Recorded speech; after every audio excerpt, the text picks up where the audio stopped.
ശംസുലമയെ നല്ല മാറോടുകൂടി മനസ്സോടുകൂടി തർബിയത്ത് ഉൾക്കൊണ്ടുകൊണ്ട് ഖിദ്മത്ത് ചെയ്തു പിന്നാലെ നടന്ന മുഖറബായ ശിഷ്യനാണ് മഹാനായ ജിഫ്രി തങ്ങളെന്ന് നമുക്കറിയുമല്ലോ.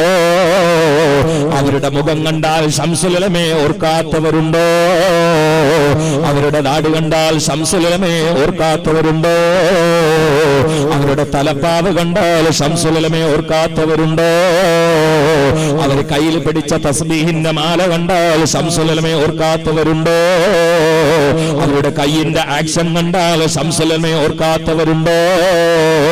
അവരുടെ പ്രസംഗഭാവ മുഖം കണ്ടാൽ ശംസുലമയെ ഓർക്കാത്തവരുണ്ടോ?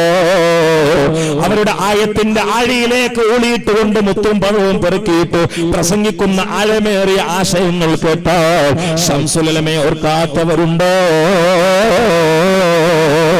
അല്ലാഹുവേ, കാലഘട്ടത്തിന്റെ ശംസുലമയായ സയ്യിദ് ജിഫ്രി തങ്ങൾക്ക് നീ ആഫിയത്തുള്ള ദീർഘായുസ്സ് പ്രദാനം ചെയ്യണേ അല്ലാഹ്.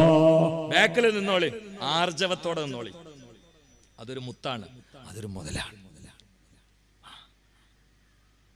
അത് വായ തുറന്നാൽ പലപ്പോഴും ശംസുലമ വരും, ചിലപ്പോൾ കണ്ണിയത്ത് ഉസ്താദ് വരും, ചിലപ്പോൾ കുത്തുബി മുഹമ്മദ് മുസ്ലിയാർ വരും, ചിലപ്പോൾ സി ഉസ്താദ് വരും, ചിലപ്പോൾ കെ ഉസ്താദ് വരും, ചിലപ്പോൾ KT ഉസ്താദ് വരും, പലപ്പോഴും നാട്ടിക ഉസ്താദ് വരും. എല്ലാത്തിന്റെ ഒരു ബൊക്കയാണ് സയ്യിദ് ജിഫ്രി തങ്ങൾ. അല്ലാഹു ആഫിയത്തുള്ള ദീർഘായുസ്സ് പ്രദാനം ചെയ്യട്ടെ.